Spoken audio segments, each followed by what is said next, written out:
सिद्धेभ्यः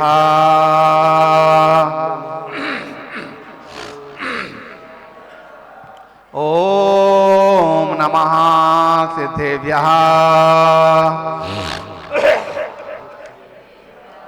ओम नमः सिद्धेभ्यः नमः श्रीवर्धमानाय निर्धोत्कलिलात्मने सालोकानां त्रिलोकानां यद विद्यादर्पणाय ते यद विद्यादर्पणाय ते। बोले अनंत अनंत परम सिद्ध भगवान की, ऋषभादि 24 तीर्थंकर भगवान की, 1000 श्री आदिनाथ भगवान की, आचार्य गुरुदेव व्राग सहज महाराज की, अहिंसामयी विश्व धर्म की।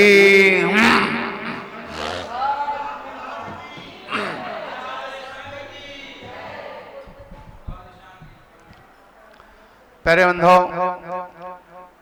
अपने यहाँ चल रहा वर्षा योग, और वर्षा योग आप सभी जानते हैं जब आता है तो बहुत बड़ी सुंदर बसंत की बहार लेके आता है।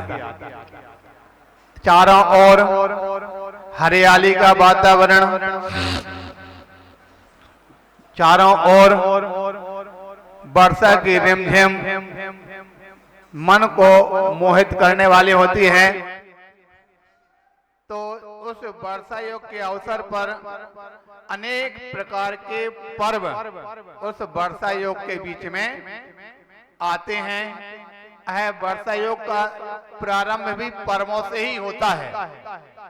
आपको ज्ञात होगा आषाढ़ शुक्ल चतुर्दशी को वर्षा योग की स्थापना होती है। दूसरे दिन से ही कौन सा गुरु पूर्णिमा का पर्व आ गया। अगले दिन ही वीर शासन जयंती का पर्व आ गया। तो पर्वों से प्रारंभ होता है वर्षा योग। और उसके पहले अगर बात करते हैं तो अष्टांग का पर्व शाश्वत पर्व चलता है। और समापन भी कहां से, महावीर शासन से तो शुरू हुआ और वीर निर्वाण पर समाप्त होता है। अगर उसकी बात करते हैं तो अष्टांगा से शुरू होता है और अष्टांगा में ही समाप्त होता है। तो वास्तविकता में ये पर्व का लक्षण कल हमने आपको बताया था। किसे कहते हैं पर्व? पर्व का मतलब होता है जो पवित्र करे। मुझे पई पावन, पई पावन बोलते ना। पई पावन मतलब क्या? जो पर्व है, पर्व को पई पावन का दिन है, यानी पावन यानी पवित्र करने का दिन है। जो हमारी आत्मा को पवित्र या तन मन को पवित्र, कल आपने सुना होगा 2 प्रकार से पर्व मनाते हैं। एक और शाश्वत पर्व होते हैं जो आत्मा को पवित्र करने वाले होते हैं, और जो दूसरे जो अन्य जो निमित्त नैमित्तिक पर्व होते हैं ये हमारे तन मन को पवित्र करने वाले होते हैं। ठीक है कि नहीं? से सभी पर्वों में सभी प्रकार की लोगों की मन की जो कामनाएं हैं, कोई कहीं इस पर्वों में घूमने के लिए जाते हैं, कोई विभिन्न प्रकार के पकवान बना करके खाते हैं, लेकिन शाश्वत पर्व जो होते हैं आत्म कल्याण की साधना करने के लिए हुआ करते हैं। अपने यहाँ पर आने वाला ये पर्व कल कौन सा? रक्षाबंधन पर्व। रक्षाबंधन पर्व के बारे में आप सभी जानते हैं। विभिन्न प्रकार से विभिन्न प्रकार की मान्यताओं को लेकर के रक्षाबंधन पर्व मनाया जाता है।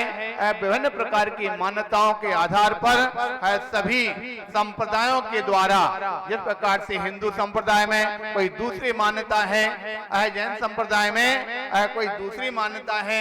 आप सबने सुना होगा रक्षाबंधन पर्व के अवसर पर कितनी बड़ी विचित्र घटना के साथ में ये पर्व सामने आया है।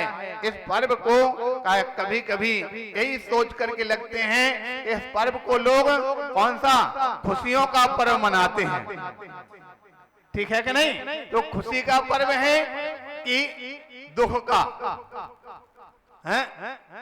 दुख का नहीं, दुख का नहीं, खुशी का। हाँ, अभी तक तो समस्या जो उत्पन्न थी उस समस्या का निवारण जब हो जाएगा, आपत्ति का निवारण हो जाएगा, संकलेश का और संकट का निवारण हो जाएगा, तो क्या होगा? खुशी के है कि नहीं?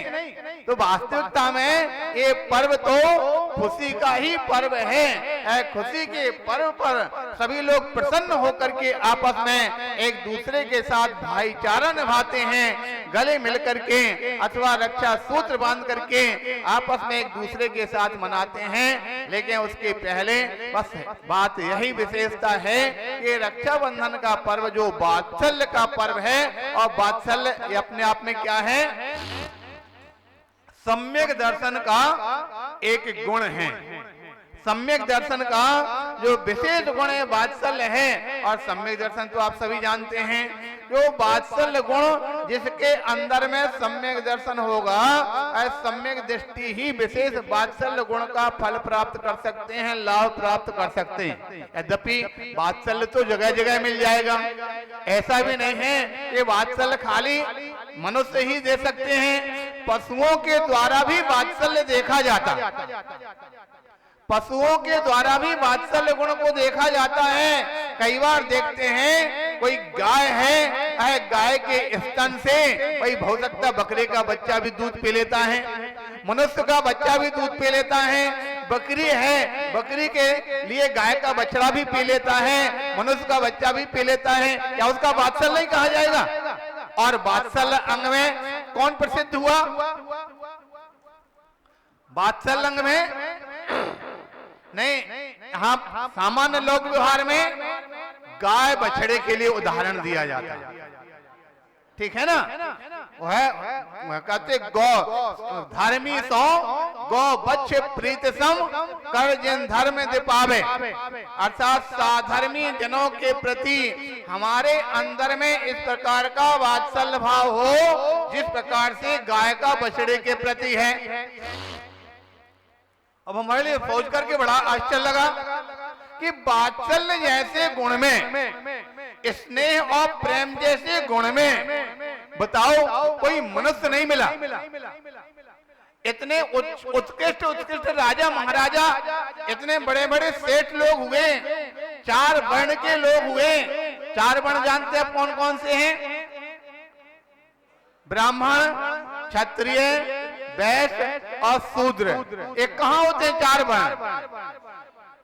ध्यान रखना, 2 प्रकार से एक जो वर्ण है, शायद हमको लगता है लोक व्यवहार में जो उच्च इत्यादि के जाति वाले हो तो उनको ब्राह्मण क्षत्रिय वैसे मान लिया जाता।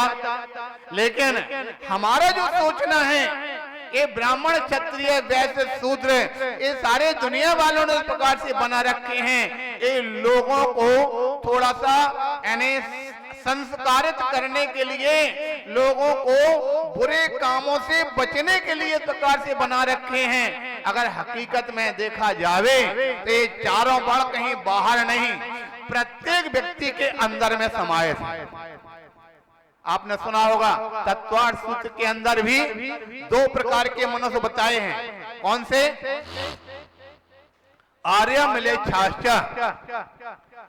संसार में 2 प्रकार के मनुष्य होते हैं, कुछ आर्य मनुष्य होते हैं और कुछ मिलेच्छ मनुष्य होते हैं। अब यहाँ पर आर्य मनुष्य कौन से हैं और मिलेच्छ कौन से हैं? तो आर्य की परिभाषा ये आती है कि जिनका खान पियन रहन सहन अच्छा हो वो आर्य हैं, और जिनका खान पियन रहन सहन अच्छा ना हो वो मिलेच्छ हैं। अब हम आपसे पूछना चाहते हैं कि खान पियन रहन सहन जो विदेशी लोग आते ना, उनका कितना अच्छा दिखाई देता है खान पियन रहन सहन। खाने के लिए क्या बोलते, भिन्न प्रकार की ब्रेड बिस्कुट फलाना ढिकाना, ये बढ़िया से बढ़िया चीजें खाते हैं। खान पियन और रहन सहन भी उनका कितना बढ़िया, देखने में कितने सुंदर नजर आते हैं, बढ़िया बढ़िया सुंदर कपड़े पहनते हैं, सभी प्रकार की उनके पास में आनंद और मस्ती रहती है। तो उनका रहन सहन खान पियन अच्छा है तो किसकी श्रेणी में आएंगे? वो आर्य है कि मिलेच्छ है? अरे इतना बढ़िया खान पियन रहन सहन है और फिर भी उनको मिलेच्छ बता रहे हैं। और भारत के जो लोग हैं वो देखने में भी कोई काला है, कोई पीला है, कोई गोरा है, कोई प्रकार से चितकबरा है, कोई कैसा ही है। और खान पीन के लिए क्या, वही रूखी सूखी रोटी, वही दाल सब्जी भाजी इत्यादि। एक खान पीन में भी क्या है और रहन सहन भी क्या, वही टूटी फूटे कच्चे पके जो झोपड़ियां इत्यादि उनमें रहने का, ये कौन से कहलाएंगे भाई। इस प्रकार से कहते हो गया उनका खान पीन रहन सहन अच्छा लग रहा है यहाँ पर सामान्य, फिर भी आप कह रहे हैं। इस बात को लेकर हमारी घटना याद आई। एक बार एक ट्रेन से कोई विदेशी लोग जा रहे थे, तो उन्होंने भारत के लोगों को देख करके कमेंट्स कर दिया, बोले यार इंडियन लोग भी बड़े कैसे विचित्र हैं, कोई काला है, कोई पीला है, कोई गोरा है, कोई सफेद है, कोई कैसे ही है। इस प्रकार से बात कही तो समय सुना, शायद हमको लगता है सुनते हैं डॉक्टर राजेंद्र प्रसाद जी वहां पर बैठे हुए थे, तो उन्होंने कहा भाई इंडियन घोड़े हैं ना, इंडियन घोड़े हैं। तो पहले तो खुश हुए, बोले इंडियन को घोड़े कह दिया। जो बोले घोड़े होते हैं ना वो विभिन्न प्रकार के होते हैं, आपने देखा ना, काले भी होते हैं, सफेद भी होते हैं, चितकबरे भी होते हैं, अनेक प्रकार के होते हैं। जो घोड़े होते हैं ना वो विभिन्न प्रकार के होते हैं, ठीक है। तो बाद में बोले इसका मतलब क्या, बोले जो गधे होते ना वो सब एक समान होते हैं। समझ आ गया। तो इंडियन घोड़े हैं और जो विदेशी हैं वो सब एक से दिखते हैं। वो हाँ बात चल रही थी खान पीन रहन सहन जिनका अच्छा होता वो कौन है, आर्य। तो आर्य का मतलब यहाँ पर खान पीन अच्छे से, यहाँ पर जो बढ़िया सुंदर सुंदर दिखाई देने वाला वो खान पीन अच्छा नहीं। खान पीन अच्छे का मतलब जो शुद्ध भोजन करते हो वो खान पीन अच्छा है। जिनके शुद्ध विचार हो उनका रहन सहन अच्छा है। जिनका कुल और जाति से जो शुद्ध हो वो उच्च कुल वाले हैं। समझ में आ गया। आपने देखा होगा भारतीय सभ्यता के आधार पर किसी अगर महिला पुरुष की अगर शादी एक बार हो जाती है पूरे जिंदगी भर उनके आपस में ना वो तालमेल लगे फिर भी जिंदगी भर रिश्ता निभाते हैं। किंतु विदेशियों के लिए आज एक कल दूसरे कल दूसरे तो परसों हमने बताया एक तक कहीं लिखा था उसमें 33 किसी महिला ने 33 पुरुषों के साथ शादी की थी। अब बताइए क्या उनको यह रहन सहन अच्छा कहा जा सकता है, या कुल से उच्च कहे जा सकते हैं? ध्यान रखना, शुद्ध और स्वच्छ में बहुत बड़ा अंतर होता। शुद्ध और स्वच्छ में बहुत बड़ा अंतर है। जो विदेशी लोग भोजन करते हैं वो देखने में स्वच्छ तो नजर आता लेकिन शुद्ध नहीं होता। भारत में जो सभ्यता वाले लोग हैं वो भोजन करते हैं वो देखने में स्वच्छ ना भी हो लेकिन शुद्ध जरूर होता। अब शुद्ध और स्वच्छ की आपको हम परिभाषा एक बार स्पष्ट कर दें। शुद्ध मान के चलो आप दूध दोह करके लाए, अंतर मूठ में गर्म किया, गर्म करने के पश्चात उसको जमा करके उससे घी निकाला। जो घी निकाला आप अपने घर में हो सकता है घर में तैयार किया, वो घी कैसा है? शुद्ध है। लेकिन वही दूध जो डेयरी में पहुंचा, डेयरी में जाकर के भर करके पूरे टैंकर में भर गया, टैंकर में भरने के पश्चात उसको मशीन से निकाला। उस टैंकर में ढेर सारा दूध भरा, उसमें पता नहीं कितनी मक्खियां गिर गई, कितना समय का हो गया, कितने कीड़े बीड़े जीव उत्पन्न हो गए। बाद में उसी को मशीन में डाल करके घी निकाल करके रखा। वो देखने में स्वच्छ तो है लेकिन शुद्ध हो सकता है क्या? इसलिए आज क्योंकि वर्तमान में शायद हमको लगता है शुद्धता नाम की चीज तो समाप्त होती जा रही है। व्यक्ति स्वच्छ को ही शुद्ध मानने लगे हैं। कहने का तात्पर्य है जो वस्तु अहिंसक रीति से तैयार की गई है उसको शुद्ध कहते हैं, और जो हिंसक पद्धति से तैयार की गई है वो स्वच्छ तो हो सकती है लेकिन शुद्ध। समझ में आ गया? तो कहने का तात्पर्य है जो मिलेच्छ और आर्य पुरुषों का जो भोजन है वह शुद्ध होता है और म्लेच्छों का भोजन अशुद्ध होता है। यहाँ पर खास से विषय अपना बढ़ गया, आगे बात चली थी। दो प्रकार के आर्य पुरुष और म्लेच्छ पुरुष दो प्रकार के होते हैं, वे भी एक जन्म से आर और दूसरे कर्म से आर। म्लेच्छ भी दो प्रकार से, जन्म से म्लेच्छ और कर्म से म्लेच्छ जो हुआ करते हैं। तो हमारे शरीर के अंदर आर्य भी है और म्लेच्छ भी है। कौन सा कब होता है? तो चार वर्ण की बात कर रहे थे। चार वर्ण किस प्रकार से होते हैं? जिस समय पर व्यक्ति, सबसे पहले चार वर्ण में कौन होता? ब्राह्मण। ब्राह्मण किसे कहते हैं? ब्राह्मण का तात्पर्य है ब्राह्मणे आत्मनि आचार्य इति ब्राह्मणा, जो अपने ब्रह्म स्वरूप में आचरण करता है, आत्मा उत्थान में रमण करता है, उसको क्या बोलते? ब्राह्मण कहा जाता है। तो जिस समय पर व्यक्ति अपने मन में, अपने आत्मा में चिंतन आत्म स्वरूप का करता है, उस समय कौन हुआ? समझ में आ गया कि नहीं? जिस समय पर स्वपर उपकार के लिए आत्म कल्याण का, आत्मा का ध्यान चिंतन मनन करता, सामायिक जाप करता है, उस समय कौन है? ब्राह्मण। दूसरे नंबर पर कौन होता? क्षत्रिय। क्षत्रिय का मतलब क्या होता? जो रक्षा का काम करता है। रक्षा कब करेगा? कौन करेगा? जिसके हृदय में प्राणी मात्र के प्रति प्रेम होगा वो क्षत्रिय है। तो जब आपको जीवों के प्रति प्रेम का भाव आवे, दया का भाव जिस समय आपके हृदय में आए, उस समय आप कौन होंगे? क्षत्रिय। तीसरे नंबर क्या है? वैश्य। वैश्य का काम क्या है? व्यापार करना। व्यापार करके माल इकट्ठा करता है और समय पर लोगों को भेजता है। तो इस प्रकार से तो जो माल इकट्ठा करेगा कहाँ करता है? पेट में। खाते हैं तो कहाँ रखते? पेट में भरते कि नहीं? पेट में जो माल इकट्ठा करता है वो कौन हुआ?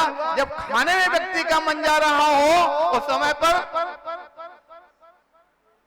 वैश्य कहलाएगा। समझ आ गया कि नहीं आ गया?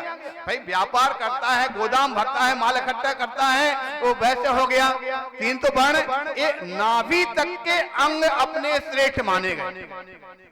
ठीक है कि नहीं?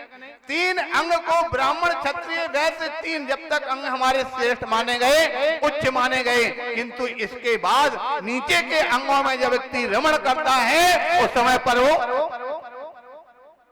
शूद्र हो जाता है। इससे आप समझ लेना कि ब्राह्मण, क्षत्रिय, वैश्य कहीं बाहर नहीं, हमारे अंदर में है। हमको किस समय पर ब्राह्मण के समय, क्षत्रिय के समय पर वैश्य होंगे, क्या बन करके जीना है, इसमें आप रमण करेंगे तो निश्चित रूप से आपके जीवन में वो वात्सल्य गुण प्रकट हो जाएगा।